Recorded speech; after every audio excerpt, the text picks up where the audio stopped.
Usama bin Laden 20ویں اور 21ویں صدی کے سب سے متنازع شخصیات میں شمار ہوتے ہیں۔ آخر وہ شخص کون تھا جس کا نام کئی دہائیوں تک عالمی سیاست، دہشت گردی اور خوف کی علامت بنا؟ آخر ایک سعودی عرب کے شاہی خاندان سے تعلق رکھنے والا نوجوان افغان جنگ کا حصہ بنا، اور پھر القاعدہ جیسی تنظیم وجود میں آئی، اور پھر دنیا کی سب سے بڑی انٹیلیجنس ایجنسی کا ہدف بن گیا۔ یہ صرف ایک شخص کی کہانی نہیں بلکہ مشرق وسطیٰ کی تاریخ اور افغان جنگ کی داستان ہے۔ اسامہ بن لادن 1957 کو سعودی عرب کے شہر ریاض میں پیدا ہوئے۔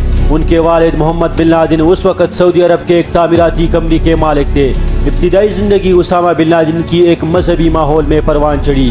انہوں نے سعودی عرب سے تعلیم حاصل کی اور نوجوان ہی سے مسلم دنیا کی سیاست پر ایک گہری اثر ڈالی۔ لیکن کہانی میں اس وقت ٹوسٹ آیا جب 1979 میں ایک ایسا واقعہ پیش آیا جس نے نہ صرف اسامہ بن لادن کی زندگی بدل دی بلکہ آنے والی کئی دہائیوں تک عالمی سیاست پر بھی گہرا اثر ڈالا۔ سوویت یونین نے افغانستان پر حملہ کیا، اور یہی وہ لمحہ تھا جہاں سے ایک نئی اور خطرناک داستان کا آغاز ہوتا۔ 1979 میں سوویت یونین افغانستان میں داخل ہوئی۔ اس جنگ نے پورے مسلم دنیا کی سیاست پر ایک گہرا اثر ڈالا۔ پورے دنیا کے مختلف ممالک سے رضاکار افغانستان پہنچنے لگے۔ انہی رضاکاروں میں اسامہ بن لادن بھی شامل تھے۔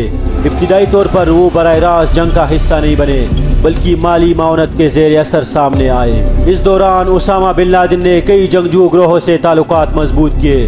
افغان جنگ صرف ایک علاقائی تنازع نہیں رہا بلکہ سرد جنگ کا ایک اہم میدان بن چکا تھا۔ امریکہ، پاکستان اور سعودی عرب اس جنگ میں کچھ نہ کچھ حصہ لے رہے تھے۔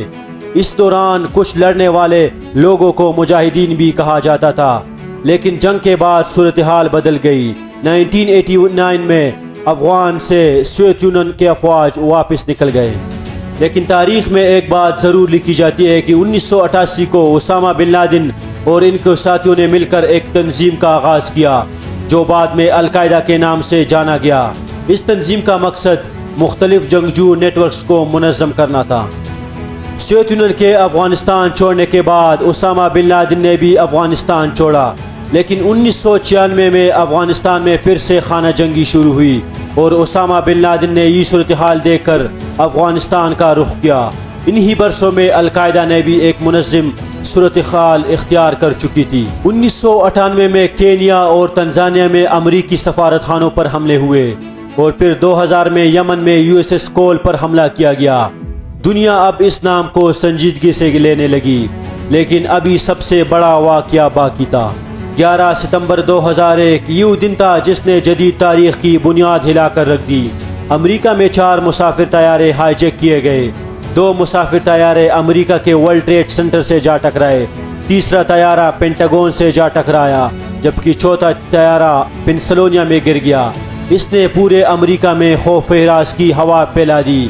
چند ہی گھنٹوں بعد امریکہ نے اس حملے کا ذمہ دار القاعدہ کو ٹھہرایا۔ اس حملے میں ہزاروں افراد ہلاک ہوئے۔ امریکہ نے وار آن ٹیرر کا آغاز کیا، افغانستان پر حملہ کیا، طالبان کی حکومت ختم کر دی گئی، لیکن اسامہ بن لادن فرار ہونے میں کامیاب رہے۔ اگلے کئی سال دنیا ایک خفیہ تلاش کیا جا رہا تھا۔ اسامہ بن لادن کو کئی سال تک تلاش کیا جا رہا تھا۔